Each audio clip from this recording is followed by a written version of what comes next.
Gracias por su preferencia y continuar junto a nosotros. Nos encontramos en el espacio de entrevista de Informa TVX, jueves 17 de noviembre, y como lo he anticipado, el tema que vamos a desarrollar en los próximos minutos es el informe de ISD sobre la evasión y la elusión fiscal en El Salvador. Ya está conmigo Ismael Turcios, investigador en temas de corrupción y transparencia de dicha institución. Bienvenido, Ismael, un gusto conocerlo.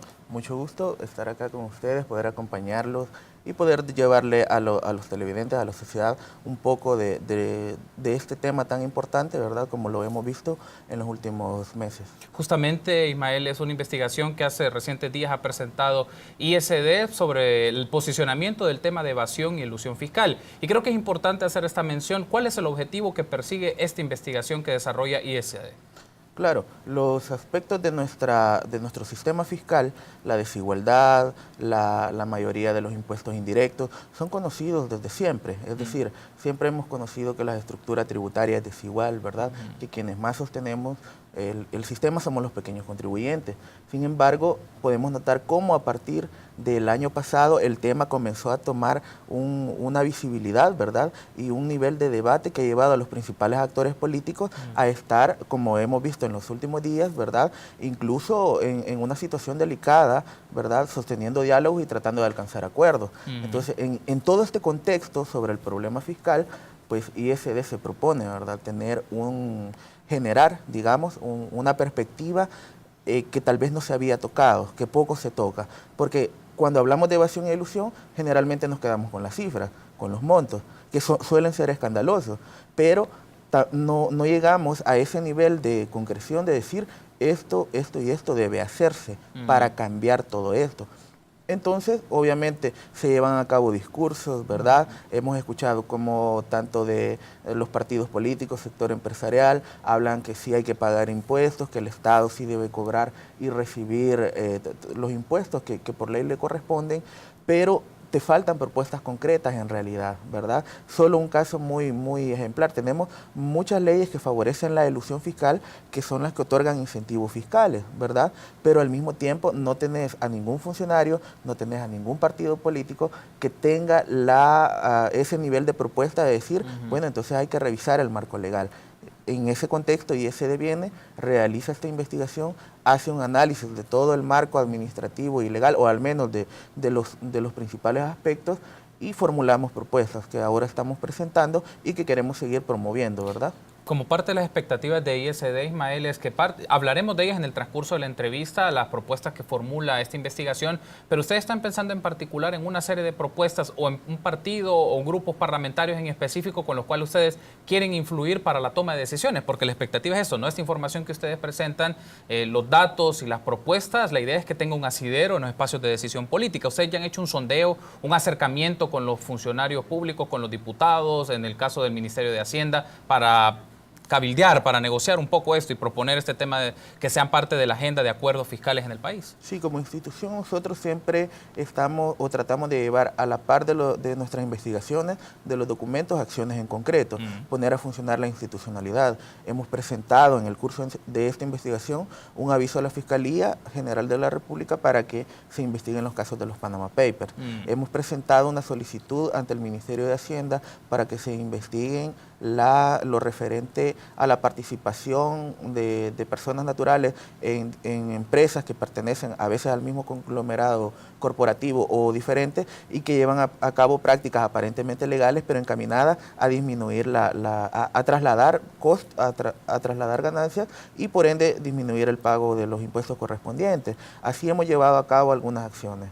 A nivel político, pues hay que entender que nuestras propuestas efectivamente necesitan apoyo político y eso siempre estamos en una constante actividad como de cabildeo, ¿verdad? Y también tratamos de acercarnos o acercar a los funcionarios que puedan dar el acompañamiento. Por ejemplo, en nuestra presentación del día de anteayer tuvimos la presencia de diputados de la Comisión de Hacienda, tuvimos la presencia del secretario de Transparencia y también hemos tenido la presencia de personas, de representantes de la Dirección General de Impuestos Internos, de la Fiscalía General de la República, y creo que eso es importante, ver que los funcionarios se van acercando y poder hacerles propuestas de calidad y factibles, ¿verdad? Uno de de los puntos también relevantes es el acceso a la información sobre estos tópicos, Ismael, porque es información en algunos casos que puede ser clasificada como reservada por el tipo de nombres, en otros casos no, porque el Ministerio de Hacienda también ha hecho público los nombres de personas naturales y jurídicas que son deudores del Estado. Pero ¿cómo es el tratamiento y el acceso a la información de este tipo de datos? Que suelen ser a veces, las tratan de reservar, o es información que en algunos momentos no es accesible, o es información que no está sistematizada, como puede ser algunos de los alegatos. ¿Encontraron algunas de esas dificultades ISD al momento de hacer esta investigación? Claro, la transparencia fiscal tiene que ver tanto con el acceso a la información, la rendición de cuentas y la participación de la ciudadanía. Bueno, solo respecto a los morosos, ¿verdad? Ya el Ministerio hizo uso de su facultad legal para publicar los nombres de los mismos, y hasta septiembre de este año, pues teníamos casi el 78% de los morosos eran personas jurídicas, es decir, eran grandes empresas, ¿verdad? Ahí ya tienes un dato muy importante. Lo que es interesante, porque cuando vas a revisar los índices de evasión, por ejemplo, de la renta, encuentras que más del 50% de la mora en concepto de impuestos sobre la renta es también de personas jurídicas, ¿verdad? Entonces ahí podemos ver la desigualdad que existe, digamos, en el momento del cumplimiento de las obligaciones tributarias, porque nosotros como pequeños contribuyentes siempre estamos aportando al fisco, ¿verdad? Todos los días podemos consumir algo, y obviamente estás aportando el impuesto al valor agregado, ¿verdad? Pero tienes unos índices de evasión de este impuesto que andan entre el 30 y el 40% del potencial de recaudación del mismo. Entonces te preguntas, ¿dónde queda todo este dinero si yo lo estoy pagando a diario, ¿verdad? Bueno, en general existen serios vacíos de información sobre la evasión y la elusión fiscal. Y esto es algo que lo estamos señalando muy enérgicamente, ¿verdad? Pero también no es culpabilizar a las instituciones en sí, sino que tiene un problema en el que el Estado, que es el que debe gestionar, por ejemplo, los incentivos fiscales, no tiene tan conocimiento de cuánto costo le está generando dar incentivos fiscales. O sea, es algo muy grave, porque es como que si uno no llevara el control de sus gastos en el mes, ¿verdad? Y a mitad de mes ya te quedas sin nada, esperando el próximo salario. Entonces lo mismo le está pasando al Estado. Y en materia de evasión no tienes ni metodologías y tampoco tienes estimaciones actualizadas, ¿verdad?, sobre lo que representa este fenómeno. Entonces, ¿cómo partimos o cómo esperamos que el Estado tenga estrategias, planes efectivos para combatir a los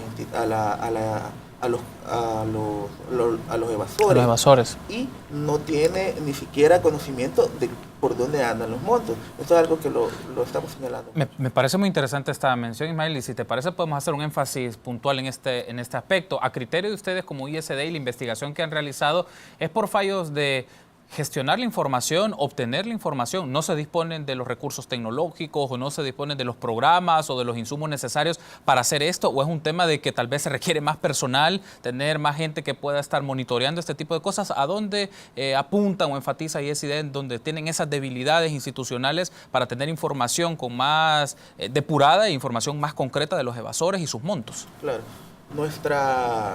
Lo fuerte de nuestra investigación son las reformas. ¿Por qué? Porque es el diseño del marco legal, el diseño de la estructura administrativa, lo que ya está hecho para que no haya un cumplimiento de todos los contribuyentes de las normas tributarias. Tengo que interrumpirte, Ismael, por un momento tenemos que hacer un ajuste técnico, claro, pero ya regresamos. Quiero aprovechar antes de hacer esta pausa de recordarles que recarga $15 y llévate gratis un chompipollo, navegación WhatsApp y minutos a todas las redes. Movistar elige todo. Regresamos en instantes.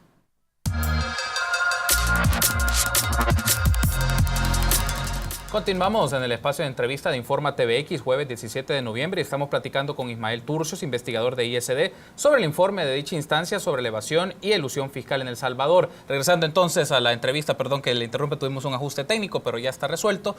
Hablábamos esta idea, Ismael. Es importante el hecho de que qué tanto la información o cómo se procesa la información por el Ministerio de Hacienda es depurada, precisa, puntual, o hay algunos aspectos que tienen que mejorarse para tener claridad de los datos, no solamente de los montos, sino de los evasores o los mecanismos que utilizan estas personas naturales o jurídicas para evadir el pago de impuestos. Sí, esto es consecuencia de características sistemáticas, es decir, la desigualdad de nuestro sistema tributario, la todo el diseño del marco legal y marco administrativo es pensado con una lógica política. Es decir, el Código Tributario no es del año pasado, no es de este año, ¿verdad? Viene desde es resultado de todo un proceso de interacciones en nuestra sociedad histórica, ¿verdad? Entonces, el que este marco jurídico sea defectuoso para efectos de garantizar que quienes más dinero tienen puedan pagar más, ¿verdad? Es lo que debemos ir transformando. Le llamamos nosotros transformación de la administración pública, transformación del Estado también. Ahora, por eso es que el fuerte de nuestra investigación es lo de reformas, ¿verdad? Y es lo que ya hablábamos al principio, de que tienes un discurso, digamos, político en el que sí hay que combatir la evasión, hay que promover la transparencia, es necesario que existan más ingresos para el Estado, pero no tienes propuestas concretas, ¿verdad? Tienes, claro, algunas propuestas como el Ministerio de Hacienda, que se están discutiendo ahorita de reformas al Código Penal en la Comisión de Hacienda de la Asamblea Legislativa, pero son, digamos, mínimas, son cuestiones que no van a cambiar toda la estructura o todo el sistema, y eso es lo que nosotros estamos señalando. Por ejemplo, solo en la legislación administrativa, tienes ahí un problema bien complejo para la aplicación de las sanciones, es decir, para interpretar la norma y para aplicar las sanciones. Por ejemplo, existe una evasión que se llama no intencional, ¿verdad? Que es cuando se comete por error. Entonces, por principio de lógica, ¿puedes tú engañar a alguien por error? No puedes, ¿verdad? Entonces ahí tienes ya un beneficio para el evasor en el que se alega o trata de demostrar que ha cometido este tipo de evasión por error, entonces tienes una disminución de la cuantía de la sanción, por ejemplo. Tienes los problemas del cobro judicial de la mora también, ¿verdad? En donde no hay esfuerzos institucionales entre Fiscalía, órgano judicial y Ministerio de Hacienda para agilizar los procesos de cobro de la deuda. Y tienes una cantidad increíble de mora también, más de 210 millones de dólares. Entonces, todos estos pequeños detalles, ¿verdad?, son los que vamos buscando nosotros, tratar de promover su transformación, su reforma, y del Código Penal no se diga. Es decir, tienen una legislación penal sumamente defectuosa que imposibilita e inhibe a la Fiscalía, por ejemplo, de llevar las investigaciones de oficio en los delitos contra la hacienda pública, ¿verdad? Solo ahí ya tienes un gran problema, porque si la institución encargada de ejercer la acción penal, de defender los intereses del Estado, está con las manos amarradas para investigar de oficio este tipo de delitos, entonces hay que cambiar eso. Tienes la figura de la excusa absolutoria, que es una medida política, criminal o procesal, en la que tú como evasor procesado por cualquier delito contra la hacienda pública, te pones de acuerdo o invocas hacer uso de la excusa absolutoria, pues te dejan la legislación sin consecuencias penales, solamente pagando lo que debías de impuestos y intereses y accesorios, ¿verdad? Entonces, estás promoviendo la impunidad con ese tipo de normativas, ¿verdad? Porque el evasor no puede motivarse a respetar las normas tributarias porque sabe que en cualquier caso se llega a judicializar su asunto, fácilmente solo paga y termina el proceso, ¿verdad? Ese tipo de medidas defectuosas de la ley penal son las que estamos proponiendo reformar. Hay un dato que me llama la atención, Ismael, y hago el énfasis, es el siguiente. Ustedes mencionan en este informe que el monto que asciende de evasión, tanto de IVA e impuestos sobre la renta para el año 2013, asciende a más de 2.000 millones de dólares. ¿Quiénes son esos evasores? Sí, sobre quiénes son los evasores, pues mientras no se hagan todas estas reformas, no se podrán conocer con nombre y apellido, ¿verdad? Es decir, hay que buscar la manera en la que la administración tributaria, en la que el ministerio tenga más capacidad de gestión de este tipo de datos, ¿verdad?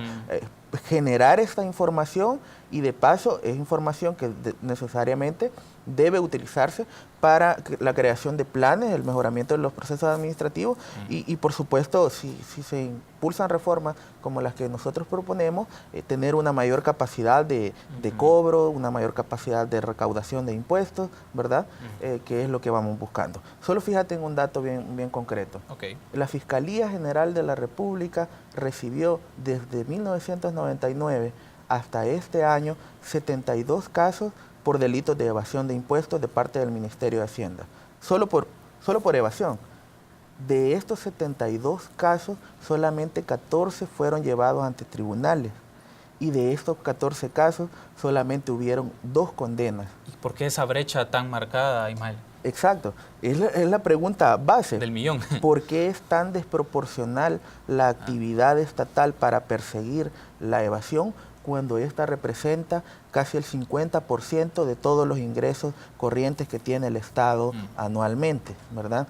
Entonces, obviamente es el resultado de la inaplicabilidad de la normativa, pero también de la falta de esfuerzos institucionales o interinstitucionales para poner a funcionar el sistema sancionatorio para frenar este tipo de conductas. Puede resultar como una presunción, nada más una presunción que hago, Ismael, el hecho de que tal vez no se investiga porque puede ser que trastoque intereses fuertes a nivel económico. Me refiero a grandes empresas o empresas que tienen un ingreso bastante fuerte, conocidas como grandes contribuyentes por su clasificación, por los montos que tienen al año, que puede ser un elemento que no permita directamente involucrar a la acción estatal para investigar estos casos. Puede ser una presunción válida.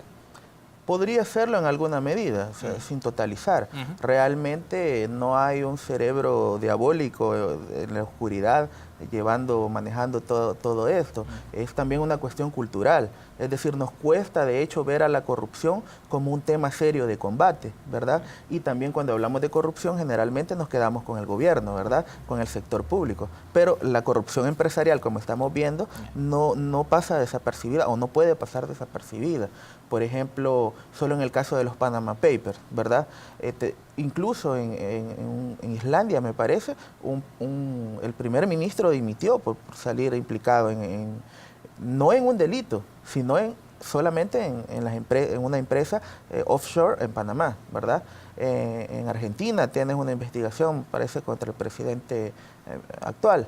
Y en El Salvador tienes a altos empresarios, a altos funcionarios, ¿verdad? Que ahora son funcionarios, los tienes implicados en empresas offshore y no tienes actividad de la fiscalía, ¿verdad? No estamos diciendo que el responsable de esto es el fiscal, estamos diciendo que el funcionamiento de nuestra cultura, de nuestras instituciones, ya gira en torno a la aceptabilidad, ¿verdad?, de este tipo de fenómenos. Y es algo, si vamos a hacer cambios para combatir estos problemas, tienen que ser grandes cambios estructurales, ¿verdad? Uno de ellos, tanto es el marco normativo y otro es la forma de pensarlo, la forma de verlo, ¿verdad?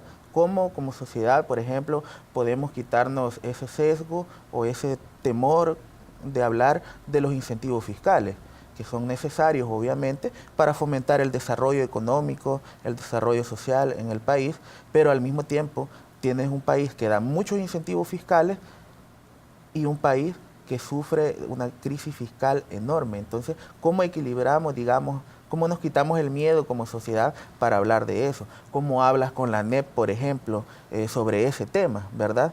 ¿Cómo hablas con los exportadores sobre el daño, sobre los millones que deja de percibir el Estado en concepto de algunos impuestos? O sea, tienen que ser cambios de visión también. Hay otro punto que me gustaría conectar, una idea que has hecho muy pertinente de la mención, Ismael, es la conexión que existe entre evasión fiscal, pero también el tema de los offshores. Es conocido, bueno, los Panama Papers, que ya hace varios meses fue dado a la luz y es parte de la discusión en la opinión pública, pero en el caso de El Salvador, hablar de esto, de evasión y hablar también de qué implica hablar de evasión fiscal y hablar de paraísos fiscales y que, claro, sectores, empresarios, políticos o exfuncionarios públicos de este país han tenido o tienen offshores en otros lugares del mundo, lo que implica ese nivel de investigación para el Ministerio Público, lo que implica esa investigación para el Ministerio de Hacienda. Y claro, es como lo podríamos decir en buen salvadoreño, es entrar directamente con los dientes a trastocar justamente esas fibras sensibles de gente con dinero que ha utilizado los mecanismos de los offshores para no pagar impuestos. Claro. El principal problema con los Panama Papers fue que todo el mundo estaba implicado, desde intelectuales, deportistas, políticos, empresarios, etc. Entonces es como si de pronto se descubriera una vergüenza que todos han estado cometiendo y nadie es capaz de decir, investigan a este o investigan a este. Si te fijas, no hay señalamientos entre políticos salvadoreños y entre empresarios por el caso de los Panama Papers, lo que es raro, y políticos de distintas ideologías, ¿verdad? Piensa mal y acertarás, dice. Exacto. Entonces tienes un un problema para empezar, moral, ¿verdad? Tienes otro segundo problema, que es que los paraísos fiscales son legales, ¿verdad? Entonces, ¿cómo combatís un mecanismo legal de evasión o de elusión de impuestos? Pues hay que hacer el análisis jurídico para empezar, ¿verdad? Por ejemplo, nosotros consideramos, y es lo que presentamos a la Fiscalía, que por lo menos en los 4 casos oficiales de los Panama Papers conocidos acá en el país, hay posibles delitos, tanto de evasión como de lavado de dinero, falsedades documentales, ¿verdad? Entonces la Fiscalía tiene que hacer el análisis jurídico, ¿verdad? Si es posible adecuarlo a estos delitos y promover investigación para recolectar elementos de prueba y judicializar los casos. Pero también tienes el problema de que desde la perspectiva del orden jurídico panameño no es ilegal ni es criminalizador tener una empresa en un paraíso fiscal, como el de Panamá o el de Bahamas. Entonces tienes el fraude de ley, que el fraude de ley es una figura bastante light, digamos, bastante nice para los evasores, porque pueden tener su domicilio en los paraísos fiscales y como todo es legal, ¿verdad? Es imposible que pueda ser penalizado. Sin embargo, estamos proponiendo que se cree una infracción, una figura delictiva que establezca o que prevea que cuando se utilice el fraude de ley a través de paraísos fiscales, por ejemplo, pueda recibir una sanción, ¿verdad? Esto puede ser a nivel administrativo, ¿verdad? Es decir, bajo un procedimiento. Bajo un procedimiento conocido por la DGI y otro podría ser hasta penal, ¿verdad? Podría haber una figura penal porque al final el problema es que aunque tú lo hagas legal, pero si el Estado pudiera reconocer la existencia de una lesión, de un dolo, ¿verdad? Del evasor, de evitar el pago de impuestos, pues por ahí más o menos podría haber alguna base, digamos, legal para penalizarlo. Tengo que cerrar la entrevista, Ismael, con este punto. A tu criterio y por la investigación que ha desarrollado ISD, ¿el mecanismo más apropiado o un mecanismo que pueda ser más efectivo para la investigación, no solo de evasión fiscal, del tema de offshores, y esto es por 2 vías? ¿Cuál consideras que es la más adecuada? ¿El proceso a través del Ministerio de Hacienda o tiene que pasar un proceso de reforma de algún marco normativo, sobre todo a nivel penal, en Asamblea Legislativa para ser más efectivos en la persecución de estos? ¿Cuál consideras de la investigación y del criterio de ustedes, cuál de las dos es más efectiva? Considerando también de que pasar por la Asamblea Legislativa es un escenario de deliberación y de negociación política. Sí. A nuestro criterio deben haber 2 vías, ¿verdad? Una administrativa y una penal, pero la administrativa, como actualmente sucede, no debe inhibir a la Fiscalía de perseguir los delitos, ¿verdad?